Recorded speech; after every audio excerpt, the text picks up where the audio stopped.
ఆ పరిస్థితి ఇప్పుడు కానీ ఒకటి సార్ దక్షిణాదిలో చాలా కీలకం భారతీయ జనతా పార్టీకి. ఓకే. ఉమ్మడిగా గెలవడం వేరు, ఇండివిజువల్ గా బలోపేతం చేసుకోవడం వేరు. ఈ బెంగాల్ ఎఫెక్టో రేపొద్దున తమిళనాడు ఎఫెక్టో దక్షిణాదిలో ఆ పరిస్థితిని ఏమన్నా క్రియేట్ చేయబోతాయా ఈ ఏడాదిలో కానీ వచ్చే ఏడాది? బెంగాల్లో గెలిచి కేరళలో గెలిచి ఇది కేరళలో కొంచెం ముందుకొస్తే మాత్రం, తమిళనాడులో గెలిస్తే మాత్రం భారీ మార్పులు చోటు చేసుకుంటాయి. నేను చెప్పిన ఈ ఫార్ములా ఖచ్చితంగా అమలు చేస్తారు.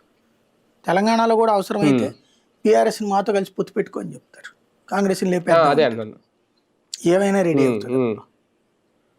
అంటే ఒక ఆల్టర్నేటివ్ బీజేపీ అని దక్షిణాదిలో ప్రజలకి కనిపించే పరిస్థితి ఈ 2 ఏళ్ళు ఏమైనా చూడగలుగుతాం. డిపెండ్ అయ్యింది కూడా.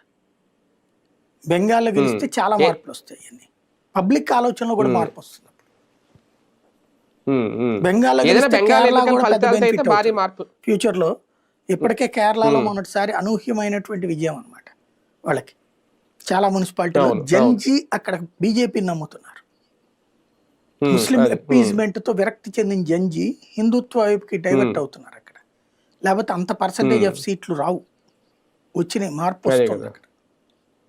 క్రమక్రమంగా మారుతున్నారు, ప్రజల ఆలోచనలు కూడా మారుతున్నాయి. రైట్ రైట్ చూద్దాం. దేశవ్యాప్తంగా రాజకీయాలు అయితే మాత్రం చాలా ఆసక్తికరంగానే ఉన్నాయి. పశ్చిమ బెంగాల్ ఎన్నికల తర్వాత, ఫలితాల తర్వాత ఎలాంటి మార్పులు వస్తాయి, భారతీయ జనతా పార్టీ కూడా ఎలాంటి కీలక అడుగులు వేస్తుంది అనేది ఒకటి. అలాగే ఆంధ్రప్రదేశ్ రాజకీయాల్లో